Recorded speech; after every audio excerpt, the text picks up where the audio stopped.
ये शिलानाथ धाम के मंदिर के घाट अहू ठाम जैसे चारू घाट पर भरल देखबे यहाँ छठ के संध्या अर्घ के समय भ गए श्रद्धालु सब जैसे पानी में उतर गए किछ देर के बाद जैसे संध्या अर्घ हैत आओ अगाड़ी किछ ये नवनाथ में एकनाथ बाबा शिलानाथ धाम के पोखरी के चारू महार पर श्रद्धालु से भरल आओ आ मंदिर कंपाउंड में प्रवेश करी छी आगारी और बहुत कुछ देखावा जा रहा छी वीडियो के संग बनल रहू। ये शिलानाथ धाम के मंदिर आइए मंदिर प्रांगण के पोखरी आओ जैसे देखा रहा कि चारों घाट पर भरल श्रद्धालु सब औना तहाँ जनी छी कि सब घाट पर शोर शराबा फटका के आवाज संगे आवाज में लाउड स्पीकर में सेहो गाना बाज रहा है, लेकिन वही आवाज के हमरा मजबूरन बंद कर पड़ी। अहाँ सब जने छी कॉपीराइट के कारण से तैं जैसे वो आवाज बंद कर देने छी। आ देखियो चारू महार पर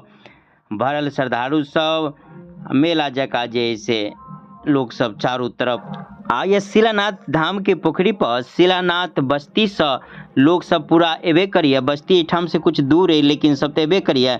आ किछ लोग जे हमरा गांव में क्वाड पड़े क्वाड शिलानाथ सटले तो के नज़दीक जे इस तरफ से वार्ड नंबर 1 से क्वाड से सेहो जैसे श्रद्धालु एहि घाट पर अबैया। एहि प्रकार से चारू महार खचाखच भरल, कतौ किनको जगह खाली नहीं है। एहि प्रकार से भरल चारों तरफ घाट बहुत कम जगह देखने के लिए मिले। देख लियो किनको खाली नहीं है, चारों तरफ चारों महार भर